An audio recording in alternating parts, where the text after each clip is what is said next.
They're special. And they are special. The results that they produced are extraordinary. They're beyond extraordinary. They transcend extraordinary.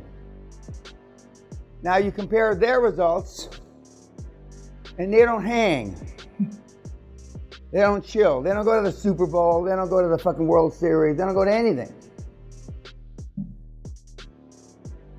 As opposed to you. They don't go to the pub.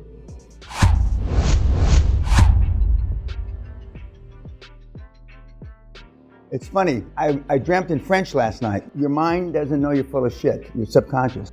And and when I talked to her, although I don't think she said anything in French to me, no.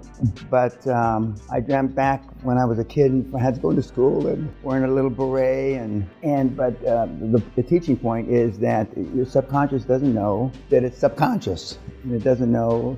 So one of the, and I had a lot of good memories from France. So another thing that flashed back for whatever reason, because I'm getting ready, I have some meetings about boots to suits, yet still trying to get it done. The millennials that interviewed me a couple of years ago were asking me, what do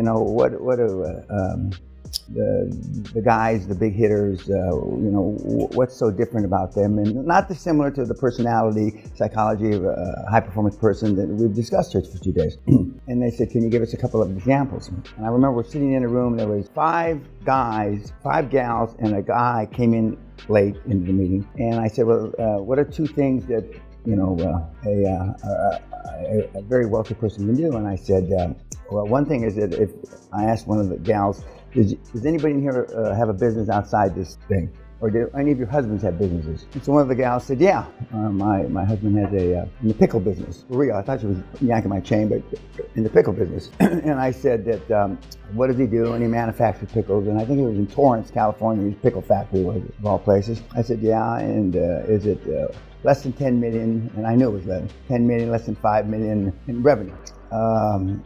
First I said top line, and they didn't know what top line meant. And I said revenue, sales. And so it was about, it wound up being $770,000 in top line sales. And I was trying to picture where in the fucking, because I'm familiar with Torrance, because Palos Verdes, where I used to live, is above Torrance, and I couldn't, for the life of me, figure out where this pickle factory was. Of course, the pickle factory was probably about as big as this room. And so they said factory, but not a factory. They're not.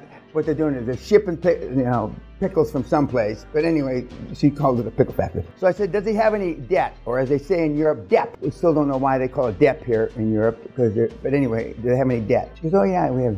And I said, do you service the debt? And she said, do we make monthly payments? I go, yes. She says, yes. So I drilled down, I'm asking questions. And then I said, have you ever missed a payment? And I'm not going to mention the bank, but she told me the bank. Have you ever missed a payment? She said, oh yeah.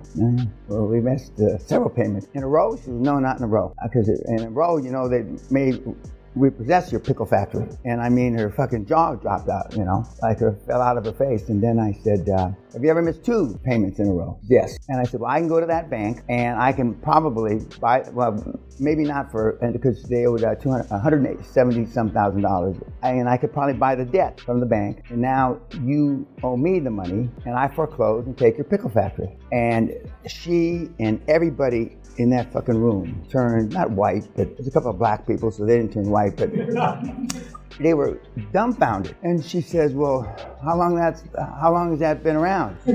Since Cain and Abel, or Moses, forever. And so she said, and so then and apparently they were about to get separated or divorced or something. So a couple of the friends of that little millennial group were telling her, well, we always told you he was worthless and blah, blah, blah, blah.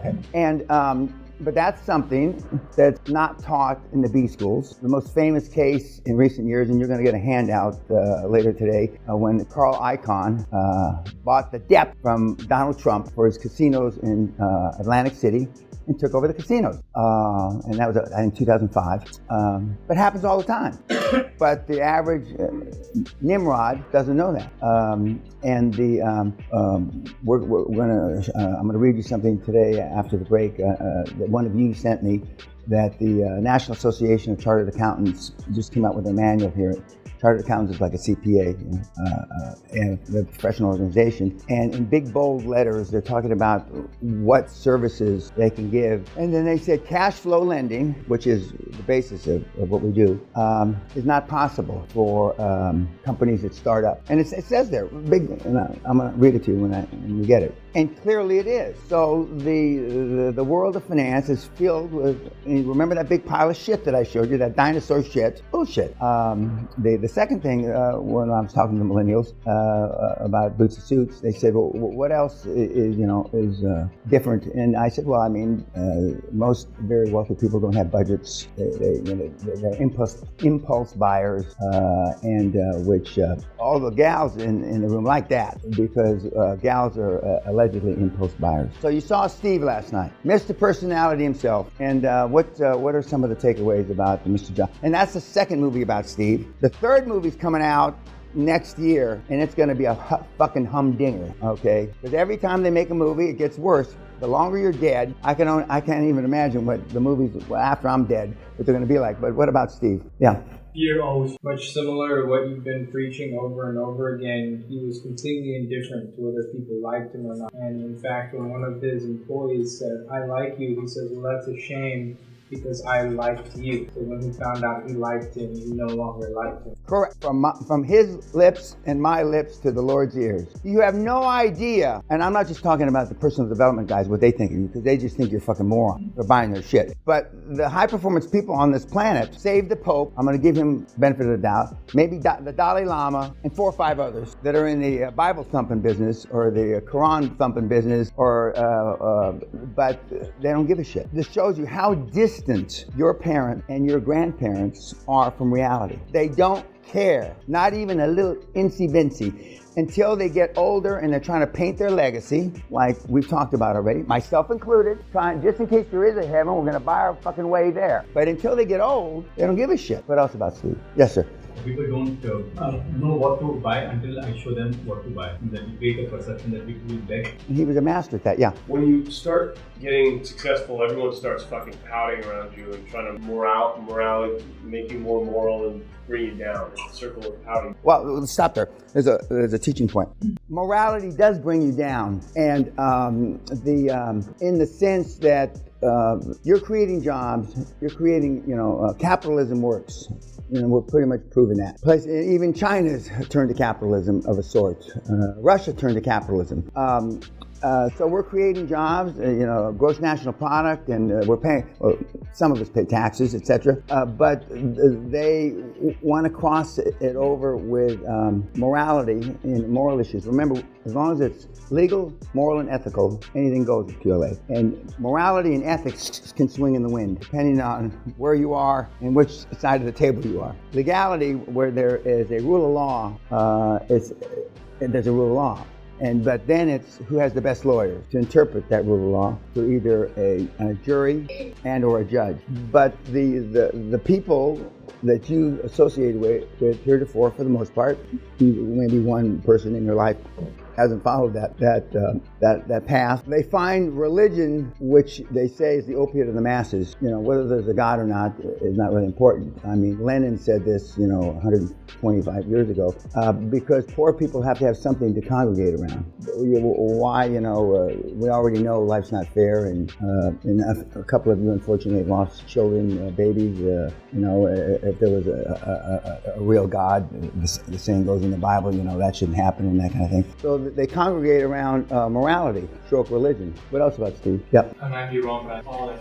Okay. And there's a message. Success leaves clues, except for one person that you're going to hear while you're here. They all sound the same. Every single solitary one. And I could have thousands of examples. I only use the examples, for the most part, that are commonly known, and in some cases I personally knew in my career. And but you couldn't confuse Steve with the fact. He didn't give a shit about the fact. Whereas you hang your hat on a spreadsheet, and yet you still don't believe the spreadsheet because you run it 50 fucking times, and the numbers don't change. What else about Steve? Yes, sir. When he found his biological father, he didn't say a word about him being his son, like who he is. Yeah. It's important. So when he saw something he wanted, like that shirt with the breast pocket, he knew immediately without hesitation that that's what he needed. So like Ray Kroc, I guess, when he saw it. All these guys and these guys and gals that are up here on my wall of influencers, they took what they wanted, and then I lived in the wrong era. This is me. You have something I want, I hit you in the fucking head, crack your head open, and take it. That's my natural personality since I'm a little boy. And it's their natural personality. The thing that confines us now and them is the rule of law. Now, if you hit somebody in the head, you go to jail. But if you got good lawyers, you don't even go to jail. Or you go to jail for a short period of time, or you go to a country club jail. What else? Yeah. Fuck those people. Fuck those people, yeah, absolutely. It's interesting, he's a really big picture thinker, but at the same time, he's into health, like the shark. It has. Yeah, but he has engineers that are putting that into action. He's not sitting there with a slide rule or a drafting table. He looks at it and he don't like it, and he go do it again. So that's true. But he developed a whole culture of manufacturing, a whole culture of marketing, a whole culture of sales, just based on the Apple. The idea about the Apple in its simplicity was genius-like. And we're going to see some of the stuff that he was involved in, and I did some stuff for Apple back a long time ago, and he tried to throw programmers out the window. He threw, in those days the computers were big things, he'd pick up a computer and throw it right at you, right here, crash it on you. He choked people. Sound familiar? Anything else? Yes? He cared about his appearance on a macro level, but not his... Yeah, and he wore black because he didn't want to waste time thinking about what he was going to wear, and Mr. Zuckerberg, I think, is kind of copying that, and there's a few others.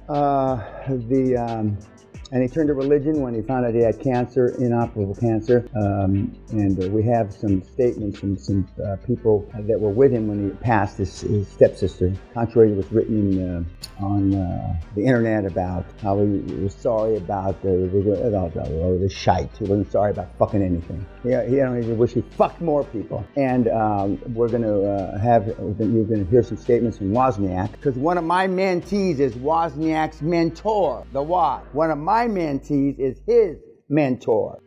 And he's got stories about jobs that you're just going to cringe. He thought he was an alien. So does Bill Gates. They're special. And they are special. The results that they produce are extraordinary. They're beyond extraordinary. They transcend extraordinary. Now you compare their results, and they don't hang. They don't chill. They don't go to the Super Bowl. They don't go to the fucking World Series. They don't go to anything. As opposed to you. They don't go to the pub in London during the summertime. Any pub that's worth its salt, there are 25 deep outside the pub in the streets. They can't suck up the pints quick enough instead of being in the office. Anything else about Steve? Yeah. When he was asked what he was going to do about Al's daughter, he said, God sent his son on a suicide mission, but we love him because he made trees, implying that no one would care how he treated his daughter because he was bringing the world. Yeah, he's right. Nobody cares. See, only you care. Even for retards, 50 IQs like you have, everybody that's anybody on the fucking planet says the same fucking thing that I've been saying for 2 days. Actually, I've been saying for almost 50 years. Yet, I look at you, I swear to you, we gotta have the camera this way. You look like deers in the motherfucking headlights. Like you can't believe that Steve Jobs acted that way. What you're really saying in your eyes, I can't do that. That's what you're really saying. Dan's just reinforcing that everybody's an animal like he is. And I'm not an animal because I squat the pee through my vagina. That's what you're really saying when you look at me this way. Yeah, we've had most of the people up there are vaginas. What was the other thing you saw? He didn't notice that even though he didn't care, he felt a responsibility as a role model of his daughter. And after he accepted her. And he only accepted her after he thought he saw she was smart. You notice that? Yeah. Yeah, as soon as she did that, wow, that must be mine. And for those of you that have children, you don't have that luxury. Maybe you will someday.